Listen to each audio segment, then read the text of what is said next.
நடு இரவு. ஊரையே விழுங்கிய கருமை. மழை பெய்து நின்ற ஈரமான சாலை. அந்த வெறிச்சோடிய சாலையில் தனியாக பைக்கில் திரும்பிக் கொண்டிருந்தான் பாரதி.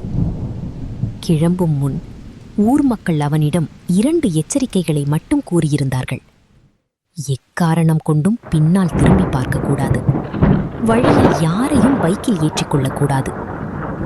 ஆனால் சாலையோரத்தில் நின்று கொண்டிருந்த ஒரு பெண்ணையும் அவள் கையில் இருந்த சிறு குழந்தையையும் பார்த்தபோது அவன் மனம் இழகியது. இந்த நேரத்தில் எங்கே போவாங்க என்று நினைத்து அவர்களை பைக்கில் ஏற்றிக்கொண்டான். சில நிமிடங்கள் பைக்கின் என்ஜின் சத்தம் மட்டும். பின்புறம் அமர்ந்திருந்த பெண்ணும் குழந்தையும் ஒரு வார்த்தை கூட பேசவில்லை.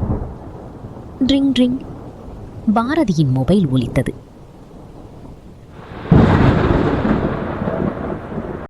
திரையில் தெரிந்த பெயரை பார்த்ததும் அவன் முகம் மலர்ந்தது. அது அவனது மனைவி. எங்க இருக்கீங்க? இதோ வீட்டுக்கு வந்துட்டு இருக்கேன். அப்படியா? நானும் உங்க பின்னாடிதான் உட்கார்ந்து. பாரதி ஒரு கணம் குழம்பி போனான். அவன் மனைவி சொன்ன அந்த வார்த்தைகள் அவனுக்கு புரியவே இல்லை. அப்போது அவள் மீண்டும் கூறினாள், அப்படியா? நானும் உங்க பின்னாடிதான் உட்கார்ந்திருக்கேன். திரும்பி பாருங்க. பாரதியின் இதயம் ஒரு நொடி நின்றது. ஏனெனில் அந்த குரல் அவனது காதருகே பைக்கின் பின்புறத்தில் இருந்து கேட்டது. ஆனாலும் ஊர் மக்கள் சொன்ன எச்சரிக்கை அவனுக்கு நினைவுக்கு வந்தது.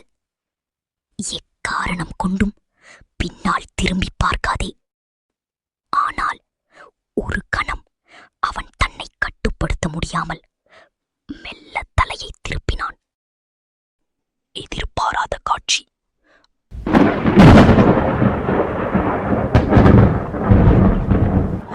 மனித முகமே இல்லாத ஏதோ ஒன்று அவனை பார்த்து சிரித்துக் கொண்டிருந்தது. பாரதியின் அலறல் அந்த வெறிச்சோடிய சாலையை அதிர வைத்தது. இன்றும் அந்த சாலையில் ஒரு பெண்ணும் குழந்தையும் லிஃப்ட் கேட்டு நிற்கிறார்கள் என்று சொல்கிறார்கள்.